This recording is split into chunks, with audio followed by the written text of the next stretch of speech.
It's really my delight to have you join tonight, and I'm very convinced that you will have something very powerful to take home. I want to crave your indulgence. Have your pen or your writing materials. It could be your iPad, it could be your phone or whatever. Just make sure that you have something you can uh, write with, because I'm super sure you will get something from here tonight. As you've seen, it's called Economic Summit. Powerful, powerful. I'm inspired to do this. And while I was getting myself ready today, I got a lot of um, inspired thought. I got a lot of inspired things. And I'm already working on few things. I quickly chatted certain people and I was telling them few things. Now, and I told myself with this kind of information I got, if I can press well for the next 6 months, I am very convinced that I will be far better than who I am today. Now, let me say this thing very quickly. Economic Summit. The purpose of this summit is a platform for wealth creation. First of all, it's a platform for wealth creation, and also it's a platform for where we raise billionaires.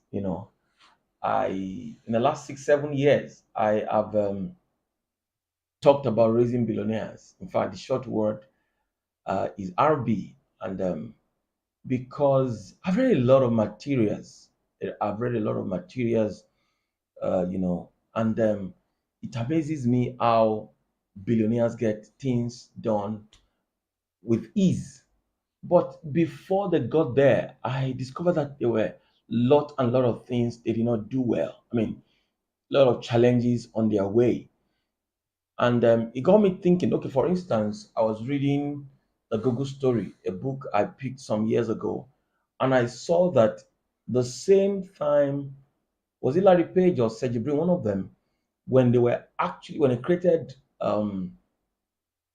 Google, you know, it was that same period that his father died. One of them, the father died, and it was really a sad moment for him. He couldn't, do a whole lot of things, but he never allowed the death of his father to stop, the creation of the company. And as you can see today, uh, Google has actually changed its name to Alphabet, and by the word Alphabet, they said they want to have several companies that will represent each letters of the alphabet. So they had a lot of things. In fact, at a point, they had just $1,000 to their name, and they met a man who gave them $10,000 and all of that. So this is a platform where we want to talk about wealth creation and then raising billionaires. Raising billionaires for me, comes so dear to my heart because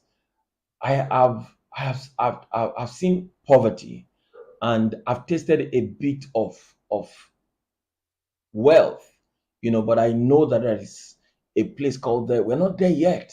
So, Economic Summit um, will be that platform where you can learn about wealth creation. You can learn about how to become billionaires. Now, permit me to get into the Bible, or as we'll call it, the good book. Deuteronomy 28, verse 1 and 2 and 12. Deuteronomy 28, 1 says, "Now it will come to pass, Moses giving an instruction to the children of Israel, if you hearken diligently to the voice of the Lord your God to do all that he has commanded you." He said, he will set you high above the nations of the earth. Now you can personalize that statement, that verse, that the desire of the creator of God is to see us above the nations of the world. And verse 12 says something very important. He said, "The Lord will open to you his good treasure.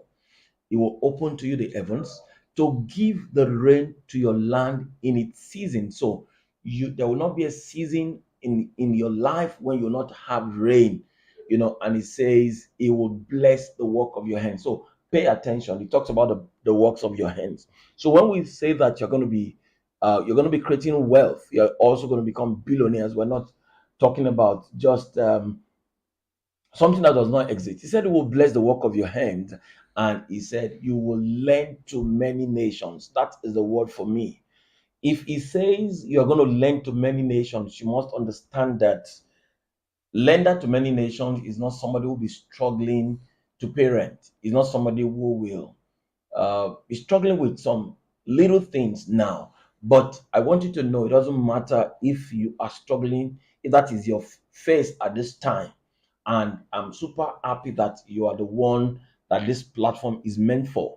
If you are struggling with your present state at this moment, I want you to know that you you can get to the summit of whatever it is you want in life. The reason why it is called economic summit is getting to the apex of anything. So I want to see you in the next 5 years, in the next 6 years, in the next 7 years, up there. Um, and then Proverbs 13 verse 2, so Proverbs 13 verse 20 says, "He who walks with the wise shall be wise. The companion of the fool shall be destroyed." Why did I quote that thing? On this platform, we're going to be looking at the lives of billionaires. We're going to be looking at companies around the nations of the world that have become what we want to become. We're going to be looking at the lives of successful and wealthy men around the nations of the world. So I said this all the time. The easiest way to become anything is to follow the person who is already there. The easiest way to become anything is to follow the one who is there. In our colloquial language, they say, follow the one who's Sabi road. Now, there are certain people in life who are already there. We want to look at how they got there. What were the things they did right? What were their challenges? How did they surmount these challenges? We're going to look at it. And I like this scripture very well. 2 Proverbs chapter 6, verse 6 to 11. He said, "Go to the ant, you sluggard." Now, ant might be somebody as human. Ant might be the least of creature that we want to actually talk to, we want to go to learn anything from. So I'm saying that so that somebody won't say, why should I learn from Elon Musk? Where should I learn from Oval Right? Why should I learn from the person we're going to be talking about tonight, Sam Walton? Why should I learn from this person? I'm giving you a reference. Go to the ant, you sluggard. It says, consider its ways and be wise. Wow. So it means we can get to the ant, consider the ways of the ant, and be wise. So there are certain people who are already there. They may not be speaking your language, they may not be in your field, but have come to learn in life that the principles of success are the same in every field. It says it has no commander, no overseer or ruler, yet it stores its provision in summer and gathered his food at harvest. How long will you lie there, you sluggard? When will you get up from your sleep? So this is a wake-up call for everyone there. Growing up, I tasted poverty. And when I began to make my own money, I saw the difference. Poverty is not what anybody desires at any point in time. Lack of money, poverty can limit your dreams, can even shatter, can kill dreams. So this, of course, on Tuesday, I came telling us about few things from the scriptures about what to do, but this time around we want to look at the economic angle of our life, economic department of our life. And it's my desire that we remain at the topmost of. While I was getting ready for this evening, a thought just flowed through my mind, and it is this. If I ask us, who is the poorest man on the earth? I'm sure nobody cares to know. Nobody has that statistics of the poorest man in the world. But we know the wealthiest. We know the first 10 wealthiest person. If you just with your phone, you can just get the phone. Nobody cares about that. Nobody cares about who is poor. What do you want to do with that? And it says something here: a little sleep, a little slumber, a little folding of the ends to rest. Look at what he said. He said, and poverty will come upon you like a thief, and scarcity like an armed man. So the Bible also does not agree, does not like poverty. And Deuteronomy 8:18 says, God is the one who gives us power to get wealth. God is the one who gives power to get wealth. So if God gives power to get wealth, it means I don't think I've seen anywhere in the scriptures where the Bible says God gives power to become poor. No, no, no, no. So the discussion tonight will be focused on a man that I call Sam Walton, or that Sam Walton. And I read from his book. In fact, I've read about 2 or 3 of his materials, but this book, especially that we're going to be considering tonight, I looked for that book for several years. Sam Walton, Made in America. It was his autobiography. Sam Walton, Made in America, and we're going to look at who what he became, because he's late anyway. He died some 20 years ago, but he has left a rich legacy behind. He has left a rich legacy behind. Let's have that still displayed. Sam Walton, Made in America. um if you need that material, you can reach me. I have a soft copy of that, but if you want to get yours, I think any good bookshop can give you this material. I read these materials, in fact, up till like 1:30 a.m. yesterday, and every line was a blessing. Every line, was a blessing. So I came up with little things out, and I want to share that with us. And I know that we will be on our way to becoming billionaires. It's my desire that in the next 5 years, you that I'm looking at will say thank you for this night. That if not for what you said this day, I wouldn't have been who I am today. So it is not just a time to get anybody excited. It's my desire that all of us watching me, or you will watch the replay, to become very prosperous, to become super, super rich. And if I may go by the definition, what exactly is wealth?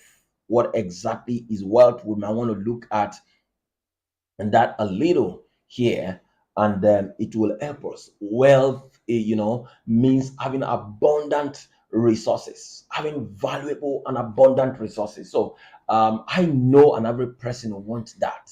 So it is important for us to know that wealth is having abundant resources. Um, that is the first thing I want us to get to know tonight.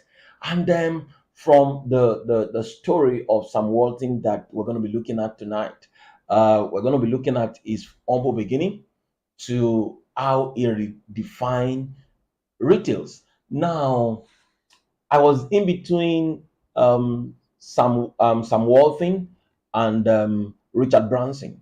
Why Richard Branson? Richard Branson wrote in his book "Losing My Virginity." I like the word "losing my virginity" to be the first, in our episode. But when I saw Sam Walton's story, I really like it because Sam Walton represents, the quote and unquote the old school.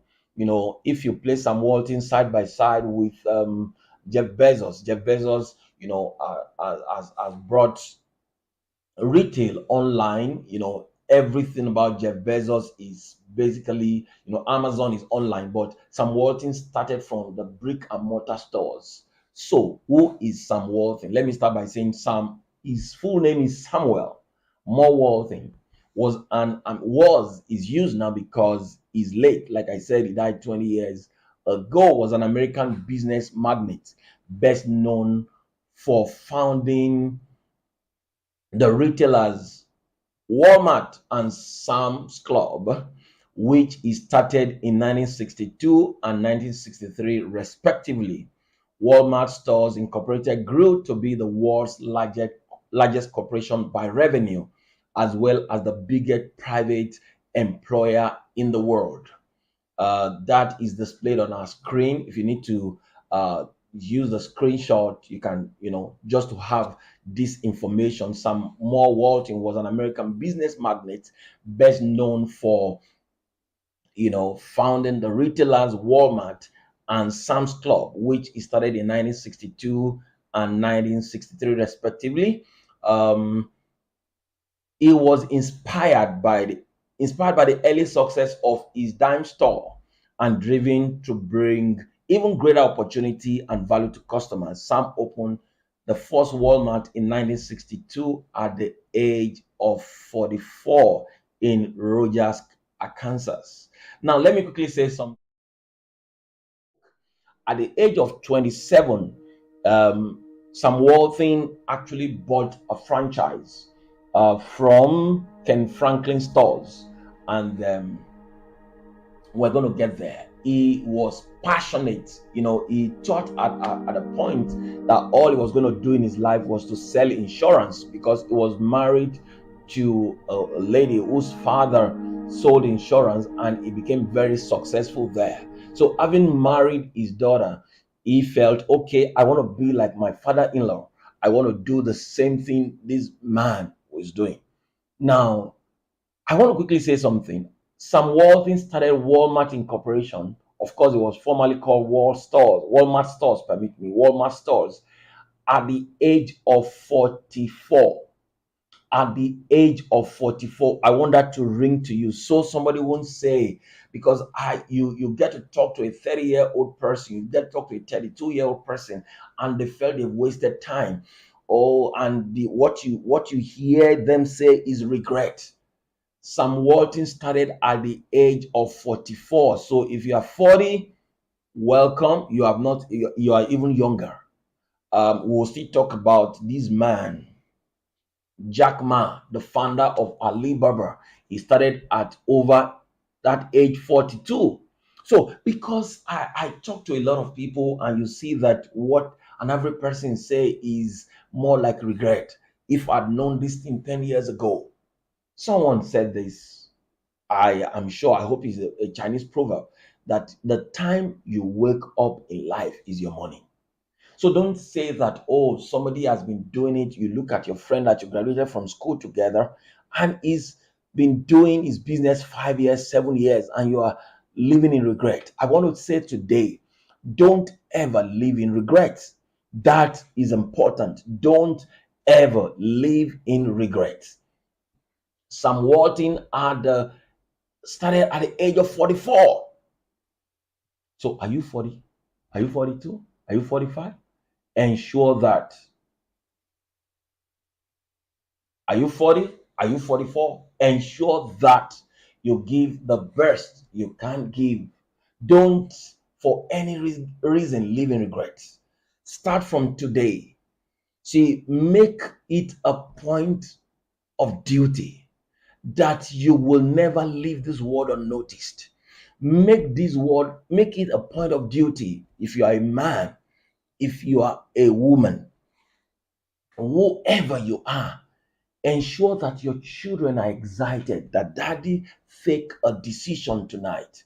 Ensure that your family, your parents are excited that despite all that happens to their daughter, she still made it a point of duty to take a decision about her life. I would let us know later that Sam Walton actually started, he bought a franchise at the age of 27, but he didn't start Walmart stores not until he was 44. So, what happened between 27 and 44? That's about 17 years, I would let you know. Now, by statistics, Walmart is the largest company in the world today by revenue. Walmart, I think 2022, Walmart made about over $500 billion in revenue. So Walmart is by far the largest company in the world by revenue. And Walmart is the largest company in the world by the number of employees. Walmart today has over 2.3 million employees. In fact, it's even said, companies ranked by revenue, Walmart is number one. Companies ranked by number of employees, Walmart is also number one.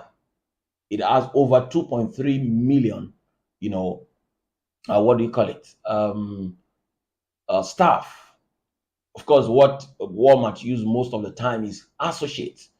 Now, going by that number, if Walmart were to be a city in the United States, it would be the number five largest city in the United States. It would be the number five. So, what one man, he made that decision, and look at the result today. Now, Walmart family also is estimated to be the wealthiest family in the world. The richest family in the world today is Walmart family by the decision of one man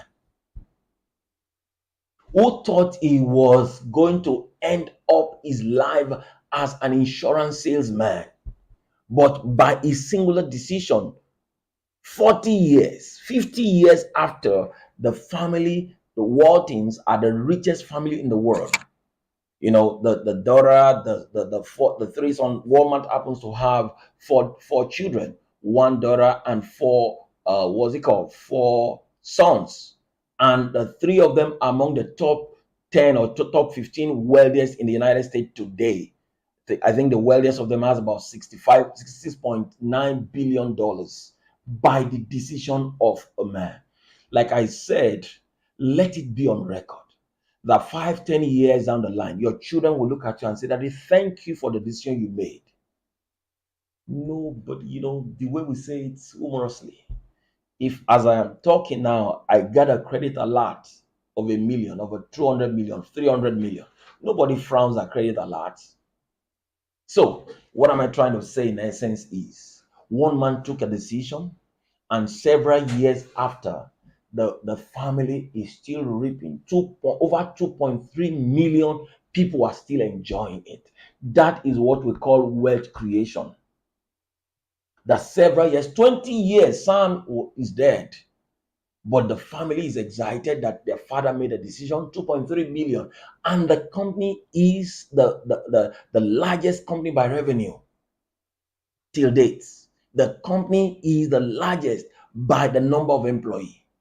And the statistics says that if this number of employees become a city today to be the fourth or fifth city in the United States. Now, having said all this, how did it begin? How did they start? Now, from the book, Sam Walton, Made in America, he said, we opened for business on September 1st, 1945. Our store we're going to be doing a lot of reading, so you can just look at it because I'm actually speaking from those books, and that book has really impacted me. If you want to read more of that book, you can, of course, talk to me. I'll send you the soft copy. We opened for business on September 1st, 1945.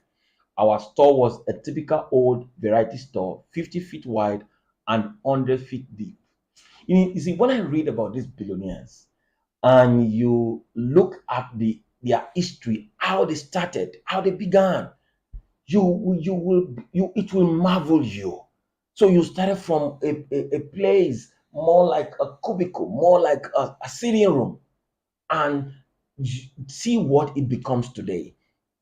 He said, I was 27 years old and full of confidence, but I did not know the first thing about how to evaluate a proposition like this. Now, what exactly is this? Like I said, he bought a franchise. Please keep the statistics on the screen. He bought a franchise at the age of 27, and all he and the wife had was just $5,000. And they were able to raise another $20,000 from his father-in-law. Now, permit me to say that when you want to start, you may not have all the money, or whatever you have is enough. But you must have that. You said, I was full of confidence.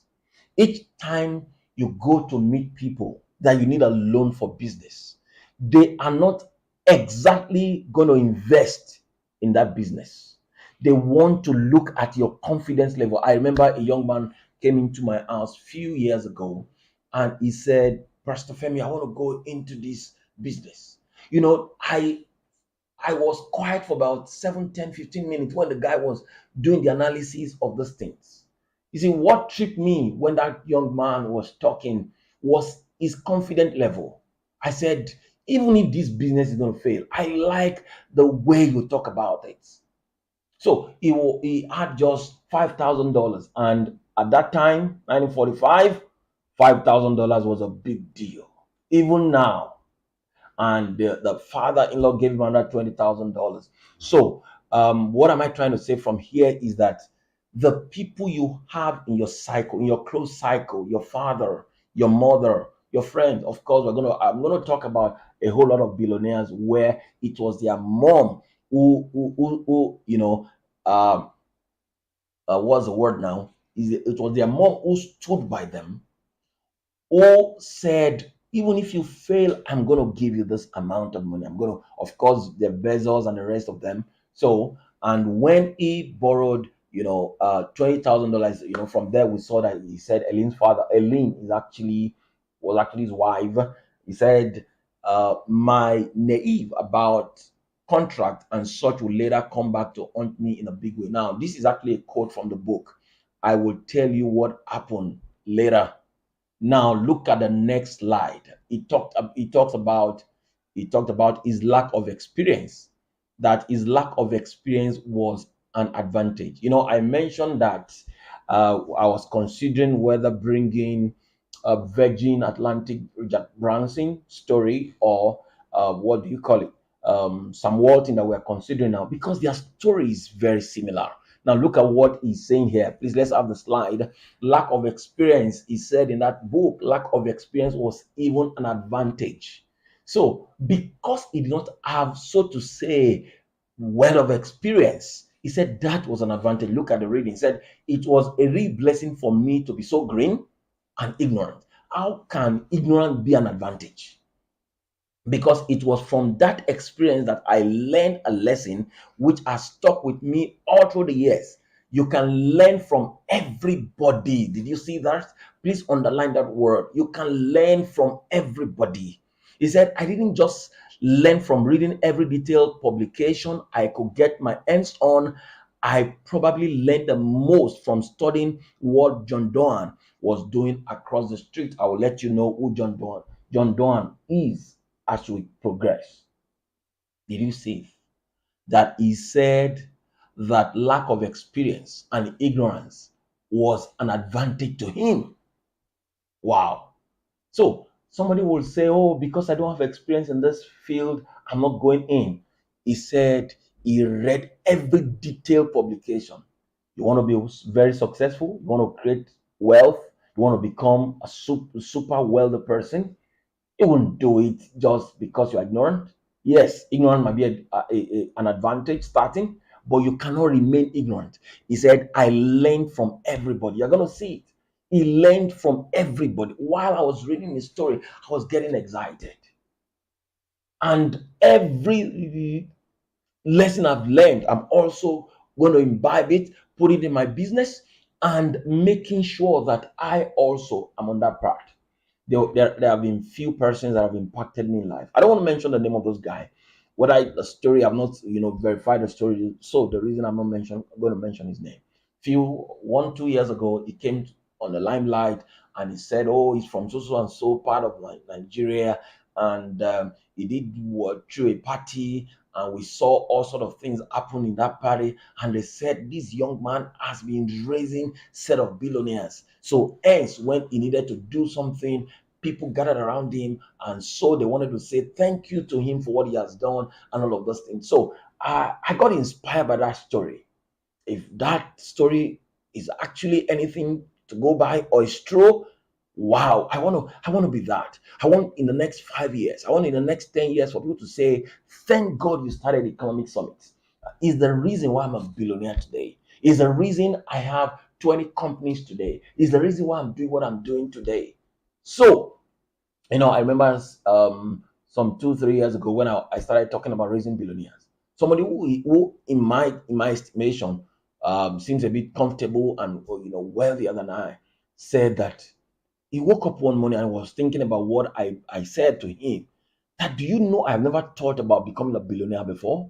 But the moment you start saying it, it just got into my consciousness. If this tonight it get into your consciousness that you can become a billionaire, I am super excited. Permit my pious mind. I prayed about this, that every time everyone comes to listen to this, the power to become what I'm saying will come on you. So you will get up from tomorrow and you begin to dust. Okay, what materials am I supposed to read? And all of those things. So he said ignorance. He said lack of experience actually was to his advantage. He said being ignorant was an advantage. I read every material. Not only that, I learned from everybody. That was why we started with that Proverbs 6 to 11. Go to the ant, use sluggard. Go to the ant, use sluggard, and learn its ways. Ant will always, before the time when the ant will not be able to walk, it will have kept a whole lot of things. That is wealth. That is wealth. Now, the next one, somebody actually taunted him and said that fellow couldn't have amounted to anything. That fellow, of course, we will see in the slide, in the other slides that we'll get to see, that he worked at a certain place, but he only worked there for, I can't remember the number of years. I'm trying to, is it 5 months or whatever? He worked for short period, and he said when he got that employment, his handwriting was so bad that I couldn't even, the position he got in that place required that he wrote things down. And when he wrote things, nobody could even see it. It wasn't legible, it wasn't clear. And maybe that was one of the reasons why he left the place. So one of his heads in that organization learned head his name. Now let's read this. He says the manager told Blake, we've got an ex-penny man right here in Newport. He came in a few years ago and really made a big success of it. He doubled sales in his Ben Franklin store. He's got 2 stores and is the president of the Chamber of Commerce. And when the manager told him it was Sam Walton, old Blake almost fell over. Did you see that? Old Blake almost fell over. It can't be the same one I knew in Des Moines, he said. The fellow couldn't have amounted to anything. So look at the wealthiest person at that time. This man said he couldn't have amounted to anything. He came next door and we both had a big laugh about it when he saw that I really was that kid who couldn't write so you could read it. So forget about your disadvantage. I don't know. I will still talk about Richard Branson, but do you know that Richard Branson, if you Google right now, dyslexia, you will almost find the name of Richard Branson as the answer, because at a young age he couldn't read. He was dyslexic. Up until the age of 14, he couldn't read nor write.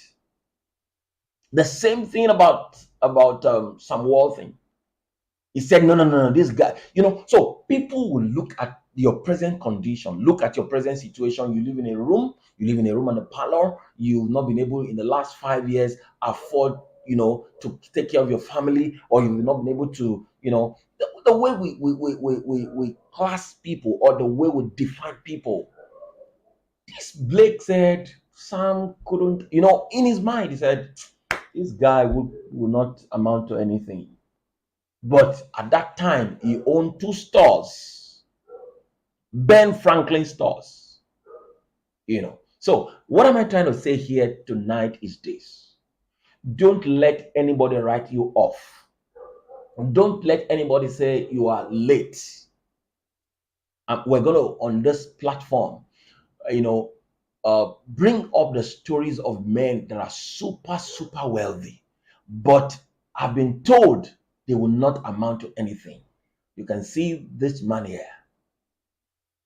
Having read his story, in fact, he said he was just in his house one day and it was said in the news that Sam Walton is now the wealthiest man in the world. He was shocked. And the next morning, everybody was in his house. Every news, every news house was in his house. Oh, and he said some people would just call him from nowhere and said they needed money, they needed to buy a new car, they needed to buy this. And it was like, how on earth do you think, I will give you that? See, there was a time, his stock crashed and he lost about 500 million. Somebody called to taunt him. You've lost all your money. Now, what am I trying to say here tonight is this.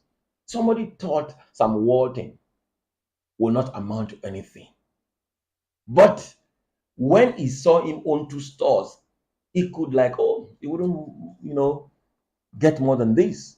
I remember reading one of his materials too, when he got his $20,000 he got from his father-in-law, Ellen's father. He thought, okay, maybe if I could just have 9 stores, I'll be fine. But to the amazement of the world, look at what he's become. Now, let's look at the next one. Funny beginning. Funny beginning. In those days, what's starting to get out that a guy named Sam Walton had some interesting retailing ideas. Can you see the way it started? That there's one guy off the block. There's one guy who cannot even speak right words, or who cannot even put his tenses correctly. He's saying he wants to build an international organization. He said in those days word was starting to get out that a guy named Sam Walton had some interesting retailing ideas. So I drove down from Springfield, where I was with Crank Drugs at the time, to see a Walmart opening. That was when they opened Walmart in 1945. 1962, permit me. It was the worst. Did you see that? It was the worst retail store I had ever seen. It was the worst retail store I'd ever seen. So never mind how you start. Never mind how you have started. We're going to see some qualities that will make you get to where you want to go in life. He says it was the worst retail store I had ever seen. Sam had brought a couple of trucks of watermelons. Oh my, in and stacked them on the sidewalk. He had a donkey ride out in the parking lot. It was about 115 degrees. And the watermelons began to pop. And the donkey began to do what the donkeys do. And it all mixed together and ran all over the parking lot. And when you went inside, the store was a mess. Was a mess. Having tracking all over the floor, he was a nice fellow, but I wrote him off. Did you see that? So he started, and people already wrote him off. What kind of a retail store is this? Everywhere was messy. Have you seen watermelon before? Imagine if one dropped on the floor, the whole place was a mess. So he was written off on the first day. Yes, people might write you off on the first day. Doesn't matter. Let's take a cue from this guy. People might write you off. People might say, what is he talking about? You want to raise a billionaire? Do you have one already? Never mind. Just keep at it. I don't know if you understand. Say, keep at it. Now, let's go to the next. Providence.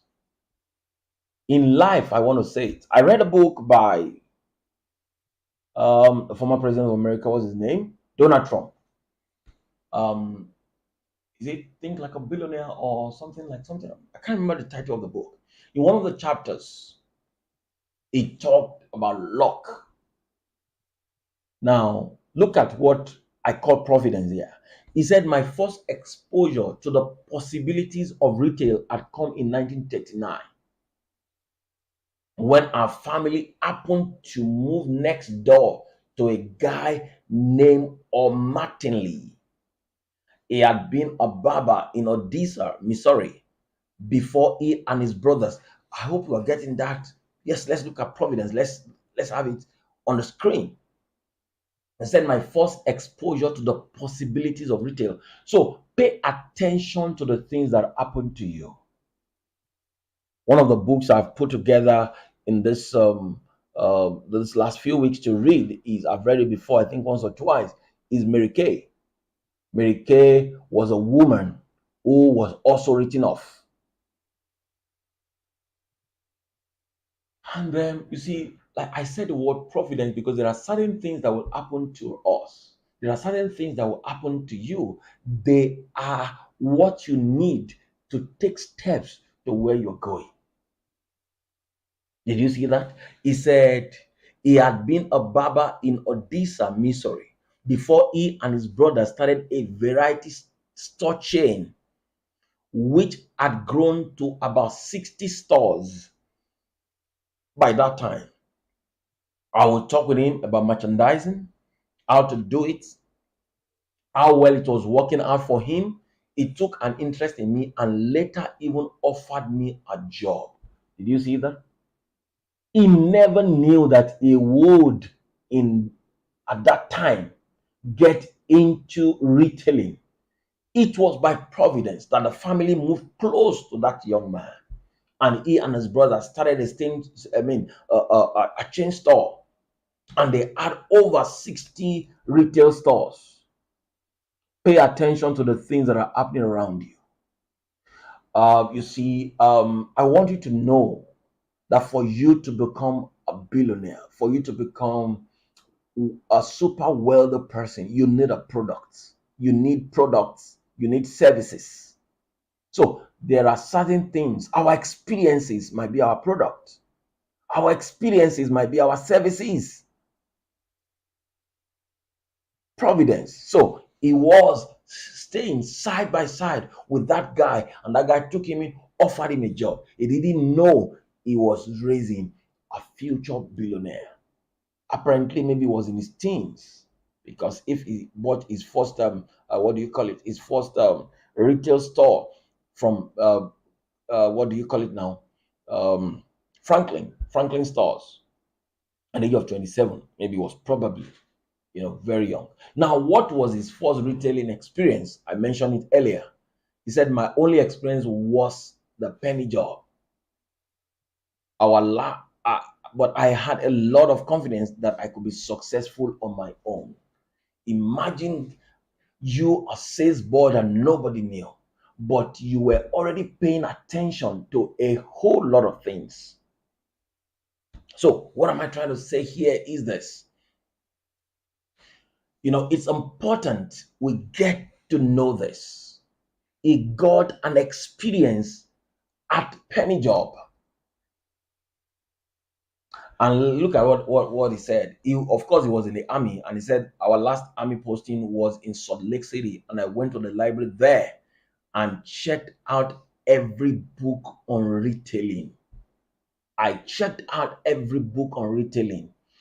Their prospective billionaires, their future wealth creator. You aren't going to be lazy, especially when it comes to reading. Don't wish to be successful. Don't wish to be prosperous. Get on your seat. Get to read books. One of the things I've come to see is this. The reason why a lot of people are stuck where they are now, it is because of the information that's available to them. The Bible says, out of the abundance of the earth, the mouth speaks. So if you have so much abundance inside you, you will produce that abundance. What's the name of that guy in the United States? He's still alive. One of the, greatest speakers in the United States today, who read 700 books growing up. 700 books. I will place his name later. 700 books. And of course, that alone is enough to push you out of the abundance of the earth. So he said, I went to the library there and check out every book on retailing. That field that you are, how much do you know? How much do you know? Passion is not enough. I listened to a man yesterday who was talking about passion and knowledge. You can have passion and fail woefully. He said, have you seen a woman whose daughter or son is dying, who is sick, who rushed that child to the hospital? He said there's no one that's as passionate as that mother, as that parent for that child to be alive. But the man who is so not agitated like him, the medical doctor, just look at him and say, this and these are what you will need to do. It's not noise. The mother is passionate, but the man is knowledgeable. Is the one with knowledge that brings the answer.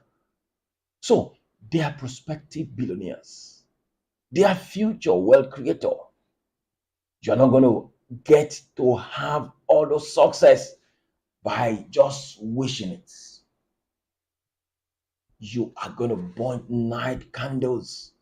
And if you don't have night candles, oh yes, your generator. If you're not generator, what do you call it? You're going to sit down and read. You're going to consume books. I talk about the wealthiest guy in Australia. At one point, wasn't schooled. The word schooled, but he read about 1,300 biographies of successful, wealthy people. That automatically, that was 1,300 men in one man. There is no way that guy will not be successful. I read every retailing book I could find in the library. That was said. The next thing is let nothing stop you. Let nothing stop you. Sam in his word said, we opened one store, the number 8 actually in Morrington, Arkansas. That was really a sight. We rented this old Coca-Cola bottling plant. It was all broken up into 5 rooms, and we bought some old fishes from a fallen Gibson store for $3,000. We hung them by balling wire from the ceiling. We had clothes hanging in layers on conduit pipe all the way to the ceiling, and shelves wired into the walls. But this was really a small town. So number 8 was another experiment. He said something. When I read this, I said, wow. He said, we didn't have systems. When I read the Google story too, the young man said they didn't have systems.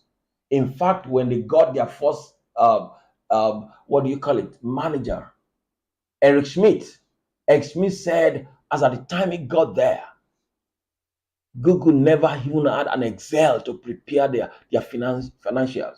They never had it.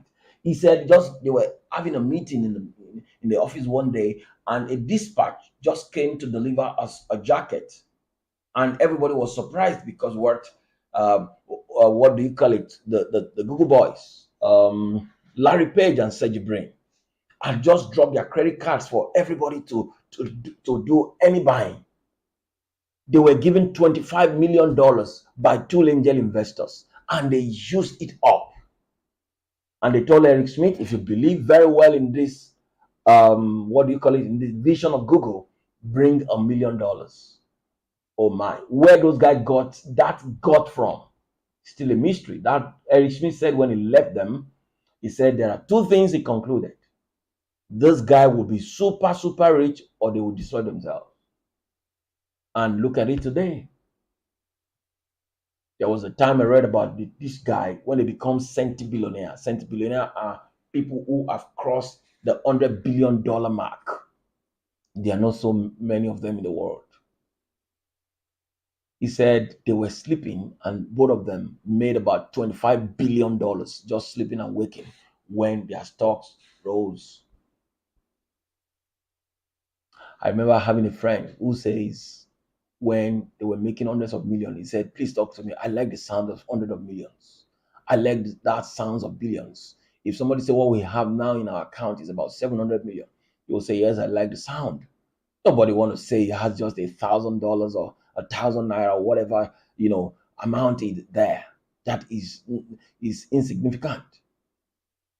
He said we didn't have systems. Please pay attention.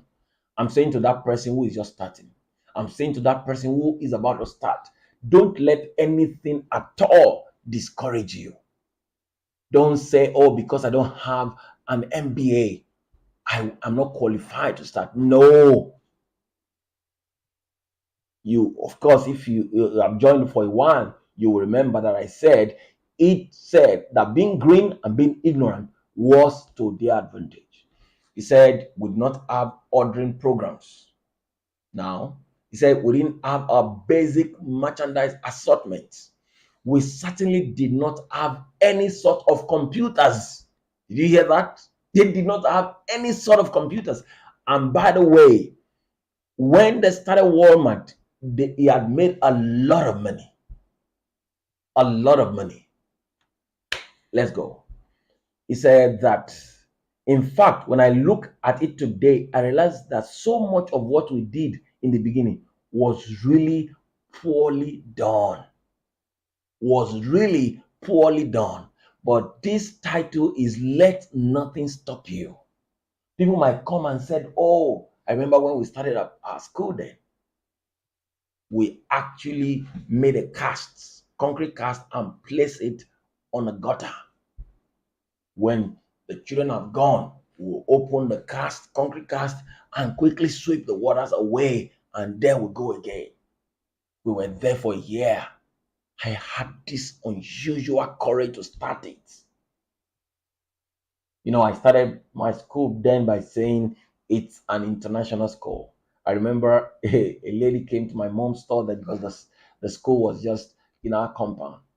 You just picked a flyer and told the husband, is that school by that gutter that he said is an international school? Let nothing stop you. You hear the story, people who started from their garage, people who started from their bedroom.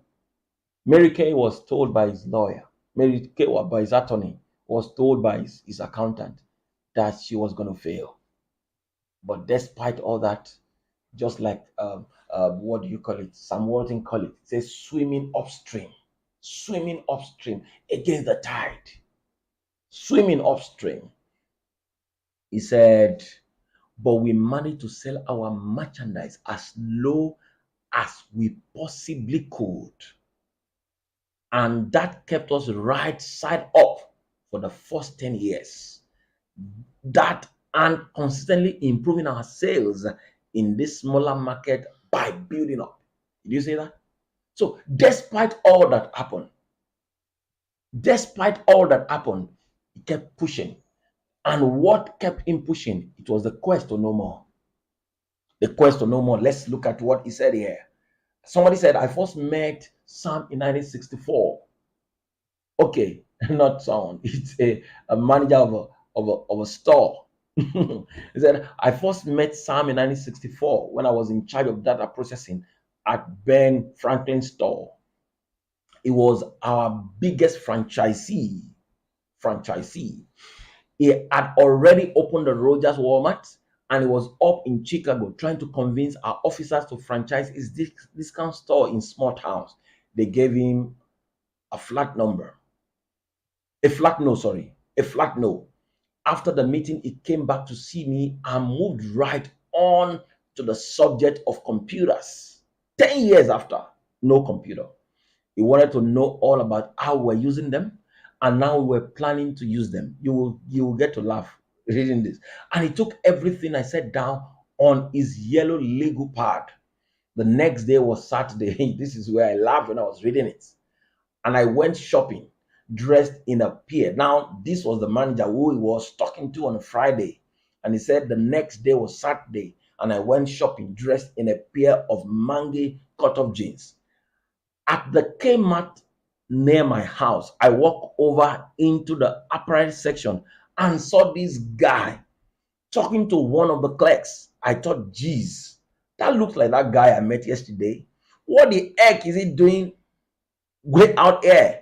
I strolled up behind him, and I could hear him asking this clerk, well, How frequently do you order? How much do you order? And if you order on a Tuesday, when does the merchandise come in? Is writing everything she says down in a little blue spiral notebook. Then Sam get down on his hands and knees and is looking under this stack table, and he opens the sliding doors and says, how do you know how much you have got under here when you are placing that order? Question no more. Question no more. You see, whatever you have known now is not enough. You must be willing to ask questions. Sam Walton was one man who kept asking questions, who kept asking questions, who kept asking questions. In fact, he went to from store to store, from store to store. You can imagine he was with a man on a Saturday, and that man would have thought that, oh, I've answered, I've given this young man all that he needed. To his amazement or surprise, the next day, this guy looks like the guy that was in my store yesterday. And he said he overheard him asking questions. How much do you order? What do you order? When you order on a Tuesday, how many do you sell? None of that. Question no more. That for you as a prospective billionaire, that for you as a future wealth creator, you need to be inquisitive. You need to ask questions. The more questions you ask, the more answers you get, the more of your ignorance you damage.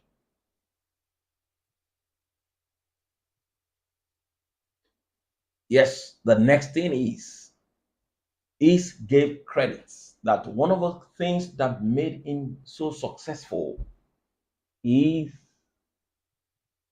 his staff. He called them associates. His staff, yes. He said, "Hello, friends." That was how he started. You know, that this statement is the opening statement in his book. Hi, friends. I'm Sam Walton, founder and chairman of Walmart Stores. Look at the pride. By now, I hope you have shopped in one of our stores. Look at that confidence. Hello, friend. That's the way it was his name. Uh, I keep forgetting him. The former president of America, Donald Trump. He would. In fact, one of the books I read, he said, "My name is Donald Trump. I am one of the 2,176 billionaires in the world." He said, "This is an exclusive club which a lot of people do not belong." What sort of confidence is that?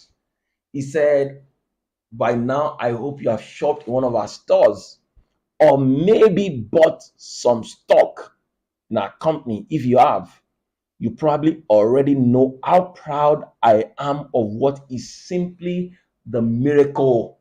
Look at the statement. You will think you wanted to see something else. He said, "How proud I am of what is simply the miracle that all these Walmart associates of mine." Look at the credit a leader. That was the opening statement in that book, and I was really, really surprised. The first thing he talked about was his staff, his associates.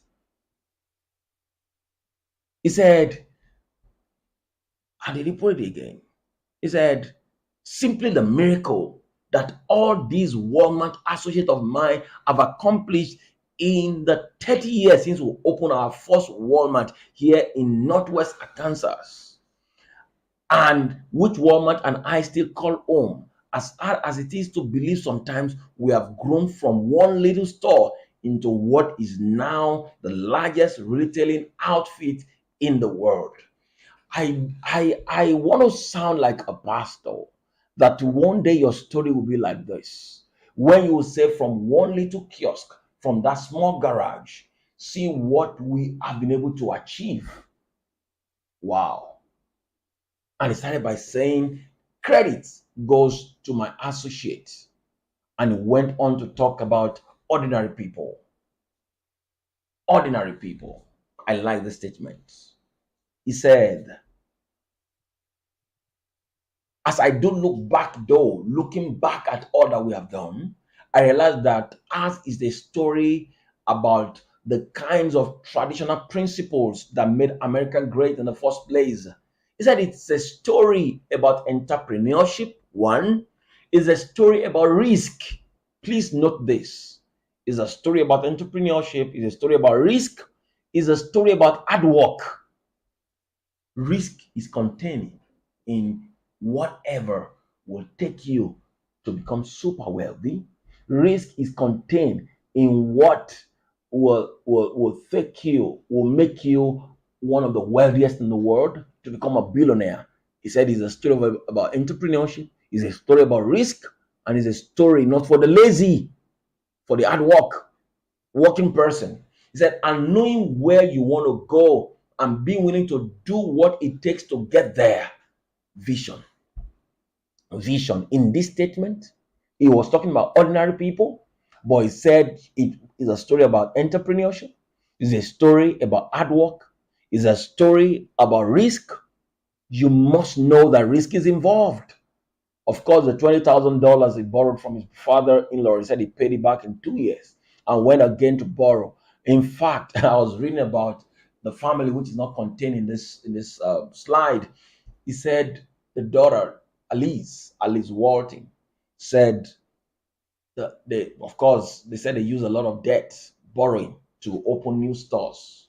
That for every of their new store, they usually use debt.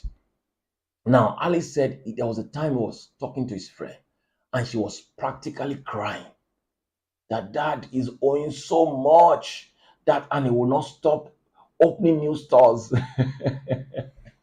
He said she was crying and was, how could dad be doing all this? He kept opening new stores, but he was opening these new stores with debt. That is risk. Let's keep going. He said that, let me read that. He said, willing to do what it takes to get there. It's a story about believing in your idea, even when maybe some other folks don't. When people don't believe you, you must believe in yourself. You must believe in yourself. He said, and about sticking to your guns. But I think more than anything, it proves there is absolutely no limit to what plain ordinary working people can accomplish if they are given the opportunity and the encouragement and the incentive to do their best. Is use the word ordinary people. I hear Jack Ma said this all of the time, that anybody can become as wealthy as he is because he was rejected more than anybody you can ever think about in this world. And still at the age of 40, he called about and said they were going to conquer the world. But at a point, he said he became so angry, thinking, oh, what's his name? Jeff Bezos, Bill Gates are taking all the money away. But look at it today. So he said, because that's how Walmart became Walmart. Ordinary people joined together to accomplish extraordinary things. Walmart became what it is today because ordinary people. Is that not super interesting or exciting? If you tell yourself, I'm just an ordinary person, I want to say congratulations, because ordinary person like you can create extraordinary companies. Ordinary person like you, if you take that decision today, in 10, 20, 30 years, the world will talk about you. Will say you have 1 million associates, 1 million staff. So, never mind. In fact, Sam Walton, each time he wants to employ a staff, especially the one who will work as his manager or whatever, is always wary of their credentials. If they say he's a master holder, he doesn't want to even consider that person at the beginning of their company. He said because everybody in Walmart will pick mug, will pick what do you call it, mopping stick to mop the floor because he believes everybody must be up and doing. He said, but they were not going to celebrate your certificate. But if you're coming to your certificate, you must be willing to give all that, your best into that. So he used ordinary people to accomplish extraordinary feats. He said Walmart became Walmart because ordinary people joined together to accomplish extraordinary things. So your company has just ordinary people, and sometimes you look at your secretary and you say, what kind of English is this speaking? But she can get to work. Don't worry, your story will change. Look at the next thing that happened. Wise counsel. He gave, that respect to his brother. Of course, my number one retail partner from our third store on has been my brother James, but Walton, who has a few things of his own to say about me in this book. Not all of them flattering. God's wise counsel, look at that. God's wise counsel and guidance kept us from many a mistake. You see that? Many a mistake. My nature has always been to change, to say, let's do it now. Often, God will advise taking a different route, a different direction, or maybe changing the timing. I soon learn, look at it, a leader is somebody who learns all the time. I soon learn to listen to him because he has exceptional judgment and a great deal of common sense. So you must get to know somebody who by your side, who has that exceptional judgment and a great deal of common sense. Don't be too no. Don't shout your what's it called? Your employees down. Listen to them. And one of the good things about Walmart is that it calls virtually everyone his associates. I remember the story of, I think I tried to read it some time ago, a long time. I hope the story is very correct, about lifts, that lift that takes people in high rising building. It was actually when lift was created. First of all, it happens to be outside of the building and it takes people into the building. It was one of the janitors who suggested, why don't you do it like this? Why don't you do it like this? And that was how the scientists came together without advice. And they did it, and it was so. And kudos to that janitor. And kudos to that leader, to that engineer who never said, just you, janitor, you don't, who are you talking about? What are you talking about? You don't know nothing. But they never did that. And see what we have here today. The next thing is diligence. We said this again and again. Diligence. Look at what he said. But this store was ahead of its time to self-service all the way, unlike the competition. This was the beginning of our way of operating for a long while to come. We were innovating, we were experimenting. Please take note of that word. We were innovating, experimenting, and expanding. Somehow, over the years, folks have gotten the impression that Walmart was something I dreamt up out of the blue as a middle-aged man, and that it was just this great idea that turned into an overnight success. But that overnight success, they call it 17 years. It's true that I was 44 when we opened our first Walmart in 1962, but the store was totally an outgrown of everything we had been doing since Newport. Another case of me being unable to live well enough alone. Another experiment, and like most other overnight successes, it was about 20 years in the making. 20 years in the making. How you must stay with your vision long enough to see it come to pass. Don't say, oh, I've tried it 5 years. That guy seems to be doing real estate. Let me run there. No. And at the time it was into retailing, it doesn't look like something that will work. It doesn't look like something that will work because of our time. Let me quickly rush this three years of study. After years and years of studying the discount business and experimenting with sort of half-heartedly, we were finally getting ready to jump into it. All org, of course, that was when they did open the first Walmart, and not everybody was happy about. So he read for several years before he started the first Walmart. Two things about Sam. So he had qualities. Qualities. Two things about Sam Walton distinguish him from almost everyone else I know. First, he get up every day, bound and determined to improve something.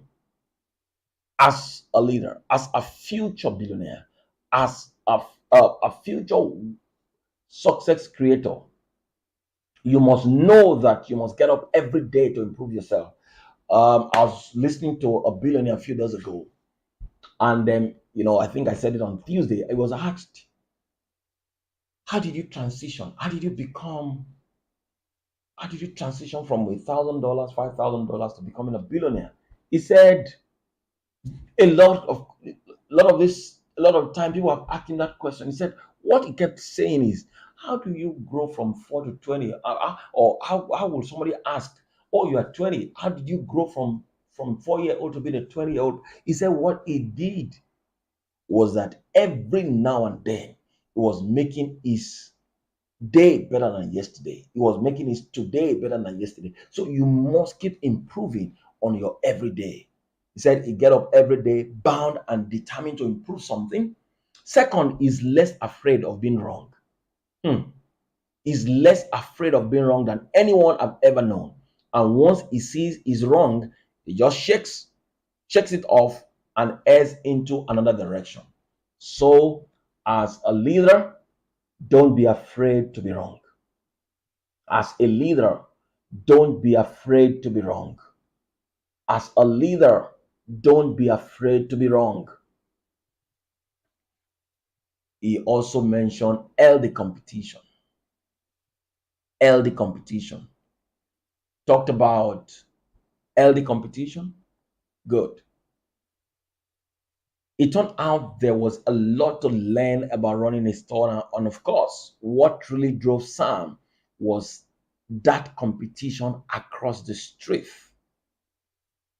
In fact, let me read this. Okay, let me read this. Yes, good. He said,